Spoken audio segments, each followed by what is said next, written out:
With Animal Crossing being a series for over 2 decades now, a lot of content and ideas ended up getting scrapped before the final release of the game. However, nowadays we can look into the game files or explore areas that we weren't originally able to look into, and even some leaks have come out over the years that show some of the most mysterious things that have either been cut from the game or found in the game's code. So let's go ahead and take a closer look at this. Once again, we're looking at most of the Animal Crossing games, so if you want to skip ahead to your favorite game, there's chapters down below, but there's a lot of cool stuff in this, so you're best off just watching the whole thing. So let's go ahead and jump into it. Ready, set, go. To start things off, let's go all the way back to the very beginning of Animal Crossing history. We know that the earliest stages of development for Animal Crossing, the game originally started out as some sort of dungeon crawling / life simulator game that had a day and night cycle and would utilize the N64 disk drive. After the 64DD's failure though, Nintendo seemingly planned to just double down on the life simulator aspect of the game, and thus Animal Forest was born. And Dobutsu no Mori made its very first appearance at Nintendo's Space World 2000 event, where we can see this shaky footage of the trailer. But at that event, they also had demos of the game at the floor, and just a couple of years ago, part of the code for that build of the game had been leaked online, which revealed a ton about this version of the game that was quite different from the version of the game that would release about 9 months later. The first most noticeable thing you can see is that the logo in this original build of the game looks quite different, at least different from the version we would see in the real release of Animal Forest on the Nintendo 64 in 2001. Now, with the source code for this build of the game being released, fans were able to go into the code and find some new discoveries, like this cat named Cat 13. Not much is really known about this cat. We don't really know why this character was cut out of the game altogether and what ended up happening to this character. We've never seen a villager look like this character release ever again. Now, what is interesting is every single villager has an alternate name in the game's code. Every villager, they're assigned a separate name. Now, originally in Animal Forest, there were only 12 cats, all labeled Cat 1 through 9, and then Cat A, B, and C. So there was no Cat 13 in the files, as they would switch to letters for any additional cat beyond Cat 9, and Cat D and E would be added on later on in the Gamecube releases of Animal Crossing, so this Cat 13 thing is still a mystery. Later on, games would reallocate these cat code names to the villagers again, going by numbers this time, and in later games, Cat 13 was assigned to the cat villager Stinky. So yeah, otherwise we don't know anything about this villager. Also, in the source code for Animal Forest's Space World debut, there's texture files for an unused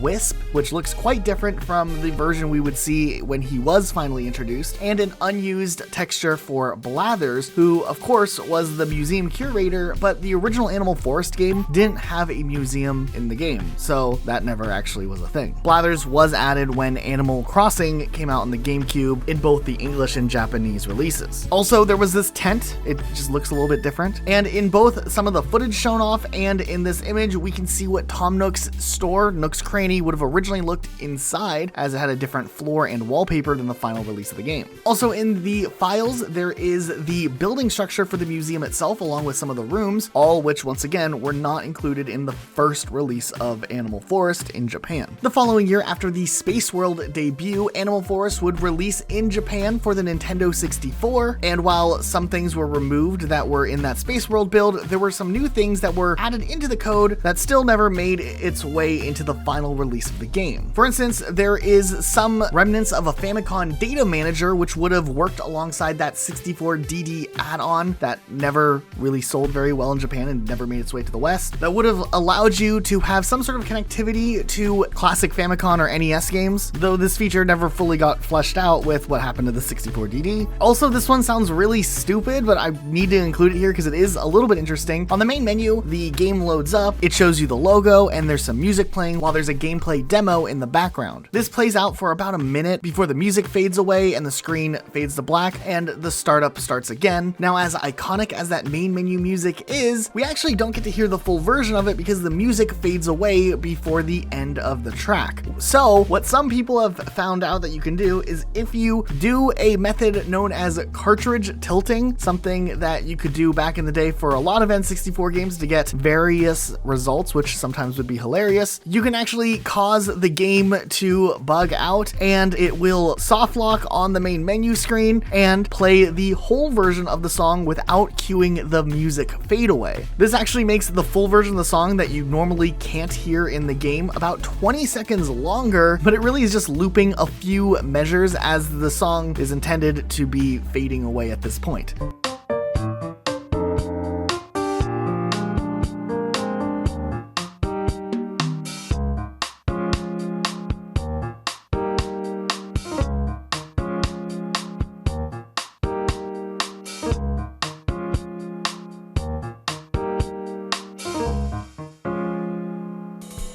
Still, it is an interesting find nonetheless. Moving on to the GameCube release of Animal Crossing, and probably the one that most people are familiar with. Once again, we have some more Nintendo Entertainment System ROM mysteries going on here. Most of the games you can get in Animal Crossing that you're able to actually play in your house, which is such a cool feature, are obtainable in one way or another. You can find them, you can enter a code and get it delivered to you. They were pretty special. There was a pretty big selection of games. However, 4 games, Mario Bros, Ice Climber, Super Mario Bros, and The Legend of Zelda, fall into this category known as the Forbidden Games, or Forbidden 4, which are essentially these games being completely found in the game files, though not accessible in any real form. The only way you could get one of these 4 games is first dependent on your location, whether you're playing Dobutsu no Mori Plus, which was the Japanese version, or the Animal Crossing version. If you're playing on the Japanese version, if you used the data moving service to transfer your save file from the Nintendo 64 to a GameCube version, something where you had to like mail your memory cards over to Nintendo through an actual service that they offered, you would be able to obtain Ice Climber. If you had the special Ice Climber Animal Crossing e-card and you scanned that in with an e-reader, you would get a letter in the mail from Tom Nook giving you access to this game. Legend of Zelda, while it's programmed in the game, never actually had a release anywhere. Mario Bros didn't have a release in Japan, though if you did have the Mario Bros Animal Crossing e-card in the West, you could scan that in and get access to the game. And then Super Mario Bros, if you were in Japan and you had entered a sweepstakes for Famitsu magazine, 30 people would get a special letter on a Nintendo GameCube card that would give you access to Super Mario Bros. The West never had this version. Now, what's even more interesting is that there was a blank NES game you could buy from Red that didn't even have a game in it. A lot of people thought that it was one of Red's scams, but actually this would have been an item that would let you access ROMs that were saved on your memory card. Likely something that Nintendo considered doing, like selling special memory cards where you would be able to then play them through the NES GameCube emulator in Animal Crossing, though that never ended up happening. But technically with some modding, you could load up a ROM onto your memory card and then use Animal Crossing as a working emulator. Okay, and then there was another mystery villager named Crisp. You've probably heard a ton of channels talk about this character, but yeah, we don't know much about Crisp other than they looked like this, and likely based on how some of the code around this mysterious character is coded, this character wouldn't have been a villager that would live in your town. However, Crisp would have likely been associated with some sort of event that never ended up actually happening. Switching gears, Animal Crossing Wild World for the Nintendo DS. Let's just start things off. There were some wallpapers and floors that never made their way into the game. It's really sad. They looked like this. Also, there were some clouds that never made their way into the final release of the game, but you can see the test files that show what the clouds used to look like. There is a texture that had been located in the game files with the design for a dummy town that was used during the testing process of the game. Now, what's interesting is that this image looks a little bit eerie for what likely would have been used as maybe a flag in a test version of an Animal Crossing Wild World town. The text on this texture reads dummy, but the image itself is actually likely a parody of a Japanese character known as Pico-chan, who is the mascot of a candy company known as Fujiya, and their mascot looks like this. So you can see the similarities. I even tried upscaling the texture a little bit so we could see this image a little bit better, and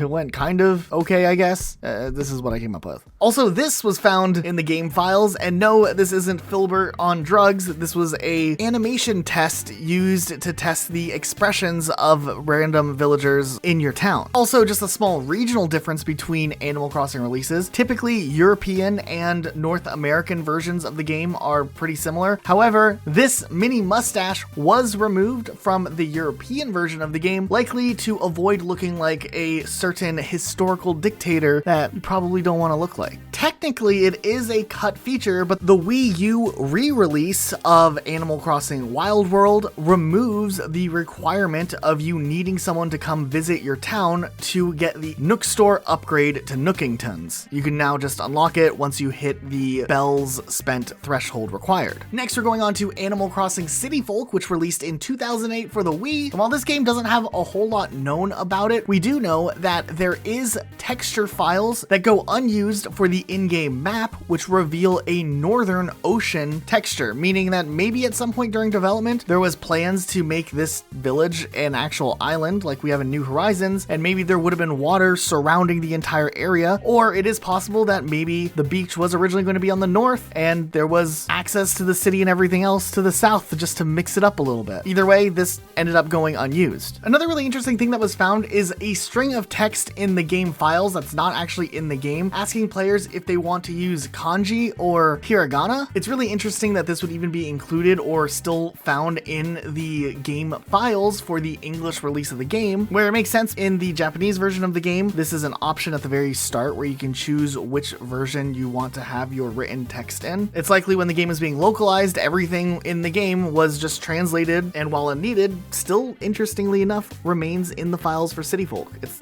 really cool, actually. Also, in Animal Crossing City Folk, for the first time ever, each soundtrack is labeled with a unique song name. Typically, the soundtrack just goes from 12 a.m. to 11 p.m., but for whatever reason, this game also gave them an extra little name, and they're kind of interesting. Like 2 a.m. is called Mama Papa, 4 a.m. is called Quiet, 6 a.m. is called Boogaloo, which is just very impressive. We got 9 a.m. being Rock 02, 10 a.m.'s the Lullaby Waltz. We got 3 p.m. being Calm, 6 p.m. being Pharaoh, 9 p.m. you can get the Broken Beats, 10 p.m. Satellite, and 11 p.m. Cajun. If you watch the popular YouTube series Boundary Break, who do some great content looking into some of the oddities that are still found in game, you can actually see that in the front of the train, there's this here labeling our train for the first time, and honestly, they have a great theory on what they think that this means. Choo choo. 16. Okay, now let's go ahead and move forward and look at Animal Crossing New Leaf for the 3DS. While this game didn't reach America until 2013, the very first trailer was shown off all the way back at E3 2010. Now, what's really interesting about this trailer back from 2010 is you can notice there's a lot of older assets that are used here that later would be changed by the time New Leaf fully released. However, moments and clips from the E3 presentation that originally revealed this trailer can be found in the form of screenshots hidden away in the game files for Animal Crossing New Leaf. It's really not much going off of this one picture. You just see early grass textures, a different looking house, and the trees looking quite different. There's this image of the Animal Crossing logo, but without the New Leaf flair that was added later, and this thank you screen that kind of looks like it was made in some sort of like Apple presentation maker program or something like that. Still something that's really interesting that was found. Also in the game files, there's a directory known as debug, and there's various different object shapes that are loaded in here that just look a little bit weird, I guess. I mean, they're just random shapes. Users on the cutting room floor suggest that they could be used for placeholder data, but these shapes have no associated textures. There's also another test directory in the files that show two different villagers, one of Bob, and he's just chilling there T-posing, and we also get one of Caesar, also T-posing. Then one of the more quirky things we found was a GPU test, which has a model of a female villager's head, and it's a little weird. One of them just appears in this like glitched out textureless state, and then I also tried loading in this file myself, and it ended up looking like this. So I don't really know what I'm doing when it involves 3D models. Apparently someone made a mock-up of what it's supposed to look like when they're actually testing things to better visualize how the head would look, and this makes a lot more sense than what I'm looking at here. But yeah, it is really interesting that some test things like these end up showing up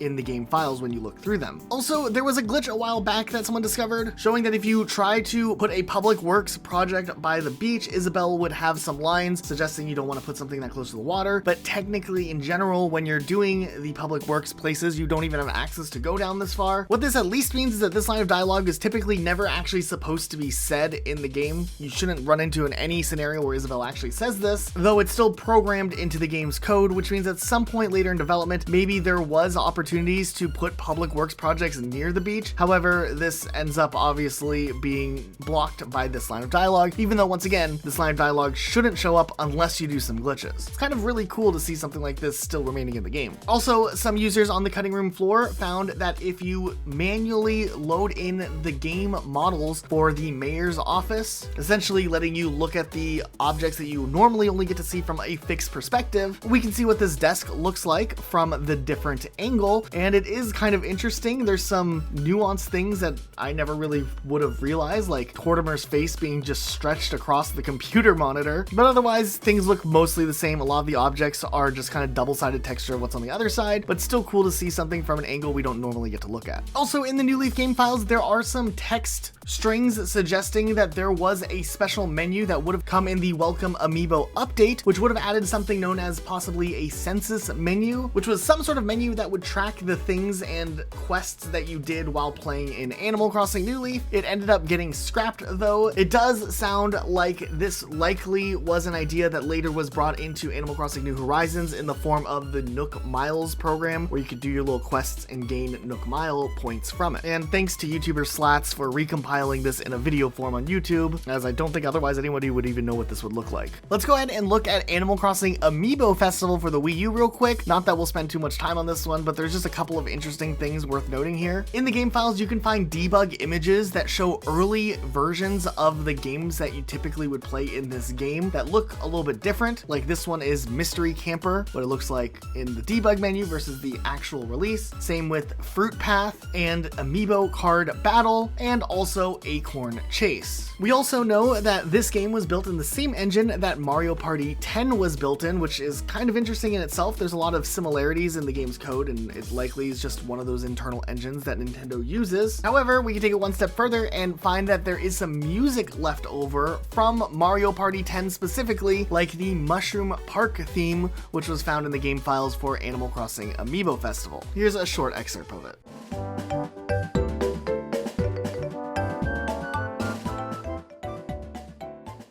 Okay, now we can go ahead and finally move on to Animal Crossing New Horizons, and there's definitely a lot to unpack, so we're just going to focus in on the most interesting ones because there was a lot of speculation for a long time, and let's just go with what we know for sure. Firstly, let's talk about KK Slider. Nowhere in the game ever do we see what KK Slider's guitar looks like on the back. However, in Animal Crossing New Horizons, it is textured on the back, and we can actually see what the back of his guitar looks like, and there's some interesting little like stickers on the back. So that's kind of cool, something we didn't think we'd ever get to see, and here we are. If we pull up the models for the interior of a house in Animal Crossing, it's actually really interesting to look at how these things are formatted. The ceilings in the house actually have these larger skyboxes that we don't ever actually get to see. This means that at one point in New Horizons development, they may have considered doing something with the ceiling more than what we actually got. Whether that'd be something like a ceiling wallpaper or something completely different, it's still unknown. We did eventually get the form of hanging items in the 2.0 update, but yeah, we've never fully gotten to see how this skybox system would work if it was fully implemented. Maybe something we'll see in a future release. Also, there are a bunch of animations for villagers that are cut that you can't actually do and load in to do like you can with a normal emote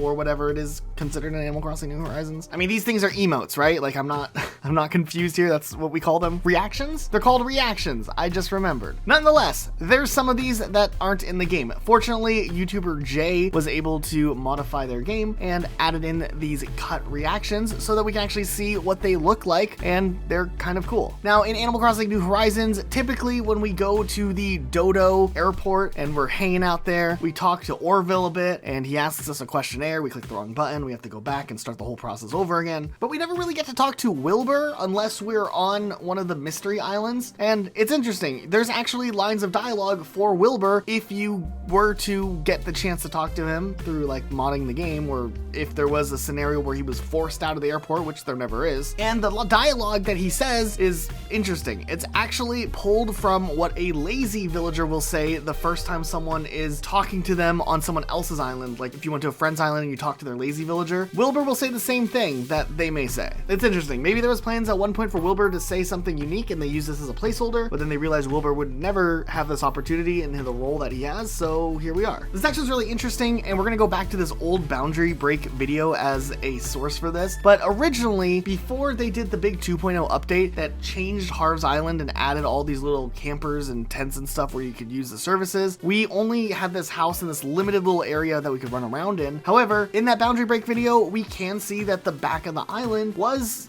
there. It looked very different, and it wasn't at all telling that there would be something added to that location later on. So it is kind of interesting to see that this whole thing was renovated pretty heavily when they did do the update, which is something unique that only if you have the original version of the game unpatched can you still go back and see Harv's Island when it looked like this. Also, just while we're talking about things that they did on Boundary Break, they found that if you push Isabel, like you glitch through the map and you push her, she makes like a little bell sound. Yeah, that's it.